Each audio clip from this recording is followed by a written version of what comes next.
welcome to my studio apartment tour here in Oslo, Norway. I actually watched a ton of Architecture Digest videos right before filming this, so hopefully I am emanating the same vibe as those millionaire homes, even though this is a student-subsidized 20 square meters living space. Now, if you just bear with me, I would love to give you the fabulous tour of my little studio apartment here in Oslo, Norway, and if you stick around to the end of the video, I'm going to give you all some tips and tricks that I use to find this beautiful place to live, along with some information about the area. Okay, so let's get going. So here is a quick rundown of my apartment details. I pay 750 kroner every single month to live in this 20 square metered apartment. It was unfurnished, and the location is just 20-minute tram ride away from the city center, and it's in the Storo district near Nydalen. Now here is the basic layout of the apartment as well. As you can see, I have my own bathroom and my own kitchen so as to be 100% self-sufficient. I've always had to share bathrooms and common spaces like kitchens before, so it's really enjoyable now to have all this privacy. So first up, we have the entryway. This was actually already installed into the wall when I moved in, which was very convenient. Right now I have 3 of my coats up. This is my rain jacket. Then I have just a fashionable leather jacket, and this is like my all-purpose fall and winter one as well, because it is starting to get into those colder months. Down here I have all of my shoes on display on this clothing rack that I got from IKEA. I was going to use it for actual clothes, but then I actually had a wardrobe come with the place, which was very nice, so I use it for shoes now. And then over here, I have my purse that I just have ready to go all the time. An umbrella because it rains a lot in Norway. And this is just where I leave my keys when I first come in the door. I also got this welcome mat from a thrift store because, as you can see, the floors are very white, so they're very easy to get dirty. This was very convenient because I can just wipe off my shoes on this mat when I come in the door and then avoid tarnishing these beautiful white floors. Oh, and of course I have this little panel here that comes in the entryway as well. This screen is pretty high tech, so if somebody buzzes into my apartment, I can actually see video of their face here on the screen. I can talk to them with this, and I can let them in with this one as well, which is pretty cool. Over here, also part of the entryway, is my knick-knack corner. On the first shelf, we have a picture of me and some friends from my study abroad in France. This gecko is from Arizona, which is pretty cool. This painting back here I got in Jamaica for my senior trip. This little guy is from my first ever trip to Norway as a tourist. This rock is from the Pacific Northwest, where I'm from. This little cutie I also got as a tourist for the first time in Norway, as you can see. Oh, he's so adorable. This is from my trip to Copenhagen a few years ago. And back here we have my Canadian totem pole. For the second level of goodies, we have a globe, just because I find it aesthetically pleasing. Little rock vials that I got in Sedona. I don't really believe in it all, but I kind of like what they stand for. So we have turquoise, which is like my birth rock, and then we have this thing called adventurine, which seems to inspire adventure, and I'm an adventurous person, so I love that. These 2 little mini pots I got when I was in Greece. I got it in like this very cool shopping district right outside the Parthenon. This is supposed to be Athena and then Poseidon. And then I have my little Japanese doll, which is supposed to symbolize me, aka the red hair. And I've had this for like 20 years or so. So that is my shelf of knickknacks. Couldn't survive without it. Oh, and of course a mirror where you can only see my bottom half. And then down here I just have some of my plants, a cactus to remind me of my Arizona roots, another cute Japanese thing. I think you're sensing a pattern. Hi! That is the entryway. Up next on the tour we have the bathroom. Okay, so something really cool that I like about all the bathrooms I've seen in Norway so far is that they all have these heated floors, which is super high-tech and nice. It's a very nice luxury that I'm not ready to give up anytime soon. So here is like where I get ready in the morning most of the time. You know, just like a typical sink, but let me show you what we've got going on here. I've got my face lotion, my dental floss, because I am a good person when it comes to making my dentist happy. Contacts because I'm blind. Some rose deodorant from the States, so it's exotic. Contact solution, of course. Brushing my teeth. Another thing recommended by the dentist, electric toothbrush, highly recommended. Also recommended, the cactus cup. Then we've got soap, because wash your hands, people. This is pandemic times. We can't skimp on that. I've got this hand creme, lavender flavored, ooh. And then we've got all my makeup stuff, which is a complete disaster if I'm being honest. I really only use like 4 of these items, but I have way too many, much more than I ever need.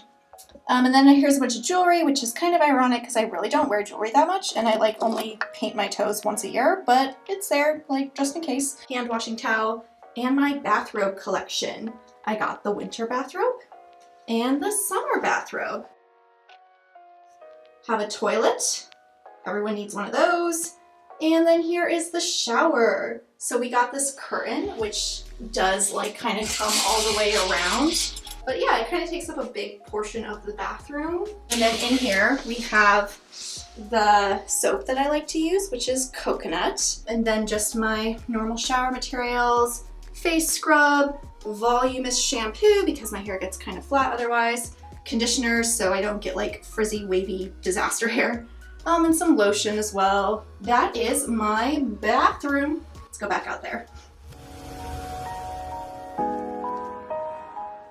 Okay, so up next we have my super tiny 1-person kitchen, but this is quite luxurious compared to what I'm used to from American dorm rooms.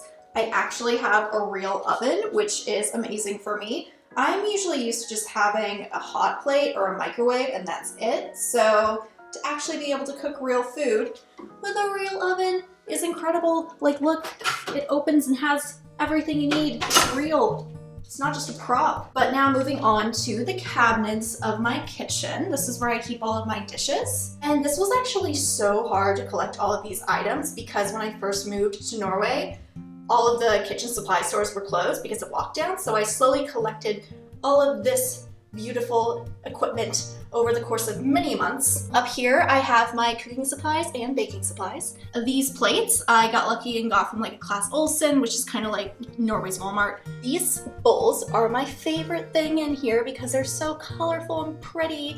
Really brightens up the room, don't you think? But I got these from Flying Tiger, which is like one of my favorite stores here in Norway. These I actually brought with me from the States. They were a Christmas present from a coworker, which is nice. I got wine glasses because I'm officially an adult. Need those. And then these I also got from like a thrift market, which is really cute. They look like roses to me. What do you guys think? And then these I also just got from like a generic supply store. And then over here I have kind of miscellaneous. I got this pink thermos. Oh, it's like all the way back here. I got this pink thermos when I first moved here in winter because it was cold all the time and I needed to take hot chocolate with me everywhere. So very good investment. And then this actually looks identical to a coffee maker I brought with me from the US, but little did I know the outlets here are very different and it short-circuited my United States coffee maker, so I had to buy a new one. That's all I really have in here. Not a lot. But if you follow me down here, we have even more beautiful storage, which is very necessary in a tiny apartment. First up, we have this disaster. It is all of my cleaning supplies for the kitchen, the bathroom, and of course like laundry detergent. Unfortunately, I don't have a washing machine in my apartment here, but there is one downstairs, so I just take this downstairs with me to do my laundry once a week. In this lovely drawer, ooh, so smooth, we have the silverware and a cleaning supply thing. It is my bottle opener from Las Vegas. Got it on my 21st birthday. But yeah, this is just my cooking utensils and eating utensils. Nothing special, but watch this. It's a slow close drawer. Luxury. Same with this one. But this is just my miscellaneous thing. So it's got like old May 17th decorations still and 4th of July decorations and like, you know, like a washing pad and an oven mitt for safety. I have got my fridge, which I did not organize for this video, so please forgive me. Yeah, it's mostly just like a million sauces, some cheese, and some fruit. Yeah, it's not the most healthy looking fridge that there is, but at least I have an entire mini fridge all to myself, which is more than I could say in my undergraduate years where I had to share like a fridge this big with 4 people.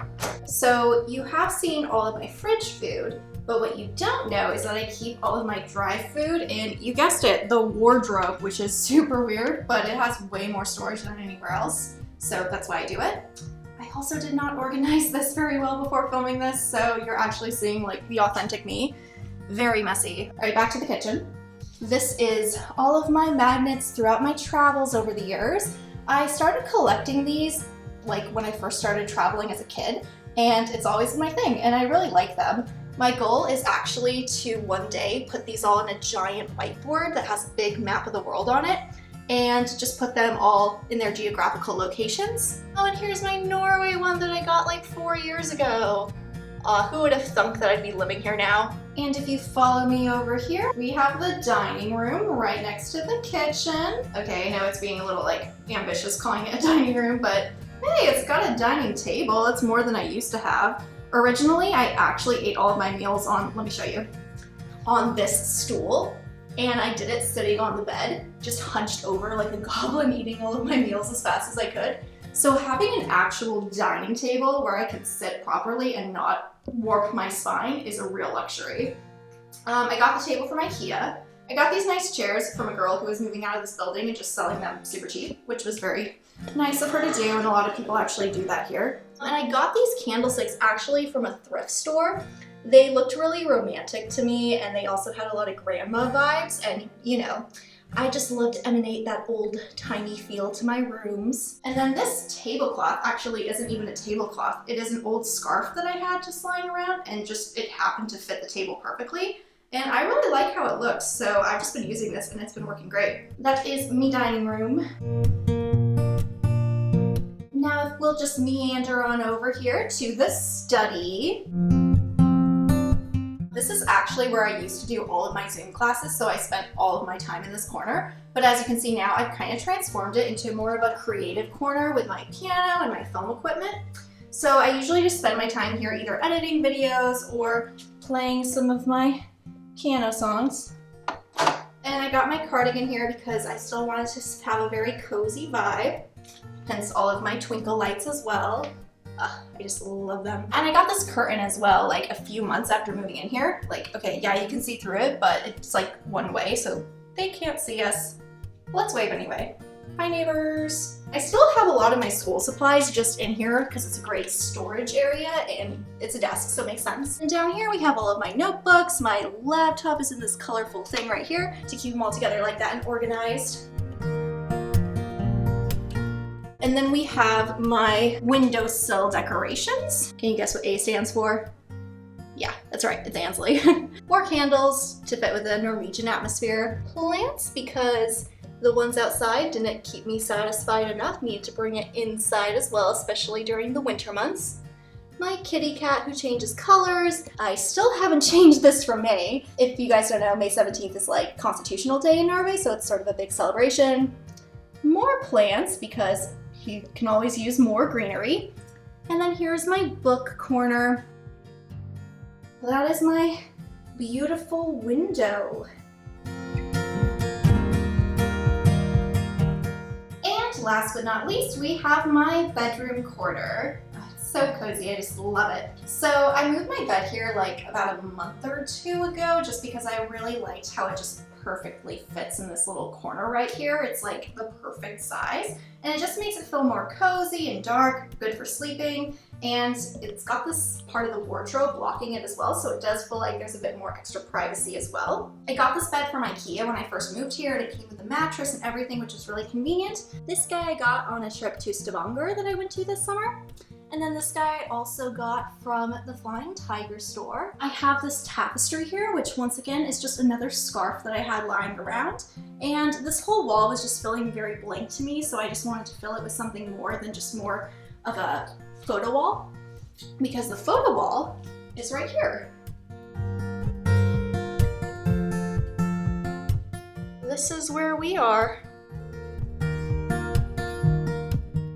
Now, apart from my sleeping nook, where I also do all of my streaming of television shows and do a lot of calls to friends and family, the bedroom also includes this giant wardrobe that was built into the apartment. As you can see, I have two of my bags just hanging up here. This one I use for a lot of my shopping and just wandering around town, and this one I take on a lot of my hikes and to school with me. And then this middle one is actually where I kept all my food that I showed you before. But in this one over here, this is where I keep all of my clothes. Yeah, there's not a lot of hangers in here, so they are pretty messy, which isn't great. But at least I have them separated between pants, winter stuff, summer stuff, and then down here it's like pajamas, dresses, and then socks and things. And then on this side, because we haven't shown you this either, is where I keep more storage stuff. And then I have my laundry IKEA bag, which I can take downstairs to do laundry whenever I need. And that is the bedroom for y'all. Okay, so now that you've all enjoyed my spectacular apartment tour, I'm going to give you some advice on how I found my apartment here as a student in Oslo, and also some places to look for an apartment if you're not a student. Now, I actually found this apartment with a student association called Anker Student Apartments. It's a very popular student housing association here in Oslo, and they have a lot of different locations and different styles of apartments. This particular one, as you've seen, was an unfurnished studio apartment, but they also have furnished places, shared collectives, etc. They even have family placing, I think, in this very building. So it really just depends on what you're looking for and what your style of living preferences are. I actually was able to complete my entire application for this apartment while living in the US because it was all digital, which was very convenient for me. It's a very modern student association, so all of the paperwork is done digitally on their application portal. That's where I submitted my documents, my application for this specific apartment, and even my financial statements and my student acceptance letter so that I could be accepted into the student housing in the first place. I was very pleasantly surprised with this particular housing association because they responded to my application in like a week's time, which is insanely fast. Once they gave me a housing offer, I just had to sign the lease, upload that to the portal, and pay the security deposit also through the portal, which was about 2 months rent. But that's pretty standard in Oslo. Now, while that was my own personal experience finding student housing in Oslo, a lot of other students, especially international ones, go through a different housing association / student association called SIO. It's actually the biggest one in all of Oslo, so it makes sense to use that one. Not only does SIO offer housing, they're actually the main point where you send all of your finances to get into Norway in the first place, because you need to have proof of finances already in Norway to get the visa in the first place, so you have to interact with them anyways if you're a student. But SIO also, other than providing housing for people, they run all of the recreational events for students, they have all the health services, and are associated with all of the gyms as well. Now, I also submitted an application for the SIO student housing. It's pretty much the same as the Anker one, but the only difference is that you can rank your top 3 options for student housing, just in order of the one you like best, second best, third best, etc. And you can also have an option that says like undetermined housing, so you can increase your chances of getting placed somewhere. Other than that, it's pretty much the same kind of process of submitting your academic records, such as your student acceptance letter and your proof of finances. The only difference is that international students and especially exchange students are prioritized in the housing placement process. Even though I did send an application to SIO originally, I didn't end up picking them because it was a little bit weird this time around because of the coronavirus situation. They had a lot less housing placement options than usual because a lot of people just weren't moving out, which isn't the best. Especially when you're moving across the world, you kind of need a place to live. So my application with them was pending for months, and that really stressed me out. So just to get some extra level of security, I also applied to Anker, and when they responded right away, I just decided to decrease my stress and go with them instead. Now, this is just the student side of things. When you're looking for housing in a student association, there's also a couple options if you're not a student and you're deciding to move to Oslo. Some places that you can check out is Finn.no, or you can also look at Hybel. Finn is a lot like Zillow or ApartmentHunters.com in the sense that you can find a wide variety of options. There's everything from apartments to collectives to shared rooms and living spaces to houses that you can just buy straight up. Hybel, on the other hand, is more of a safer Craigslist option in the sense that there's people who are already living in apartments that are looking to get a new roommate. They'll create a profile about themselves and where they live, and then you just kind of contact that person and see if you're a right fit to move in with them. Now, the Hybel one has been rumored to be more of a tedious process because you're not going through an independent third party, you're communicating directly with your future roommate. So the whole process of figuring out rent and interviews and meeting up is sort of between you two, and it can be a bit inconvenient at times. But I do personally know people who have used Hybel and found success on it, so it's really up to you which one you decide to go with. That is basically how I found my apartment here, and some options if you're looking to move to Oslo as well. Thanks so much for watching my Oslo studio apartment tour. If you guys enjoyed this video, be sure to give it a big thumbs up and subscribe down below. Bye guys!